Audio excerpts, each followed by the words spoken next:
skin emoji do you use? If I used one, it would be black. Why? Why not? It's so preposterous, all of that.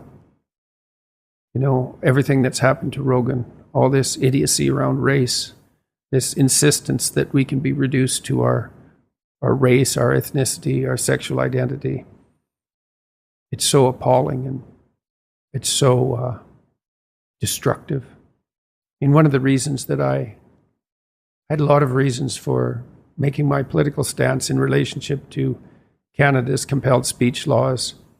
I had a lot of reasons for making my views about that known. One of them was the fact that my government had introduced a bill that required me to say things a certain way, which was an unparalleled move in the history of Western democracies and something the Americans had made strictly unconstitutional, I believe in 1942. So that was part of it. Part of it was I knew that this top-down mandated belief that confusion around gender identity was a positive occurrence to provide that freedom, let's say. I knew that for every person that saved, that would doom 1,000 people, primarily girls, to a kind of psychological contagion as confusion about sex and gender identity ramped up. I knew the literature on psychological contagion. It's quite. What is that? What's psychological detailed. Contagion? You could think about them as psychological epidemics. So the last one of any real size was the satanic daycare scares in the 1980s. Well, you're probably not old enough to remember that, but the longest sentences in U.S. criminal justice history were handed out often to women who were accused of late onset female sexual predation of children in daycare centers.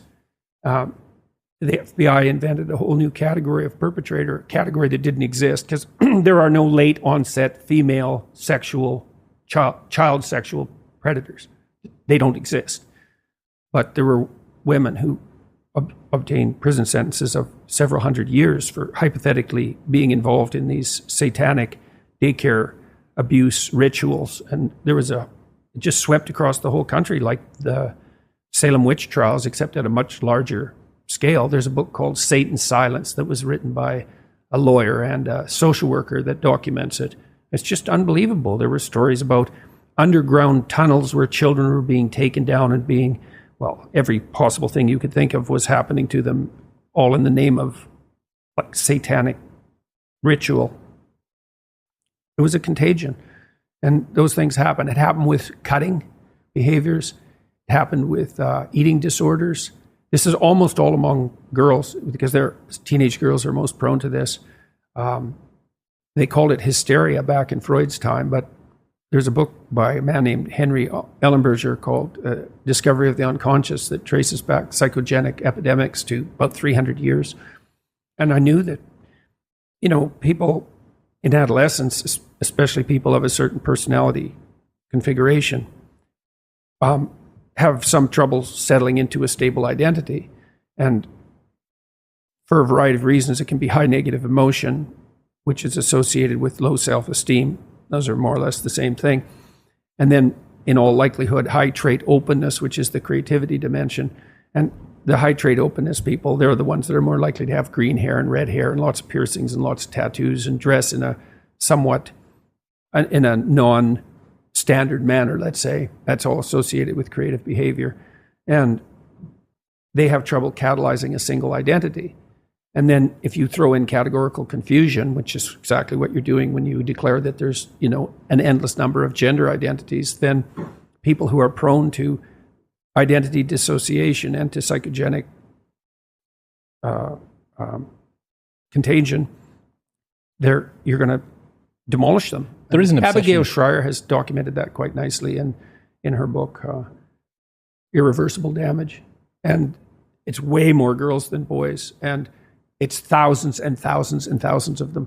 So you think, well, perhaps a few people who are transgender benefited from this new reality, but for everyone who's benefited. And, I'd like to see the data just showing how much they actually benefited.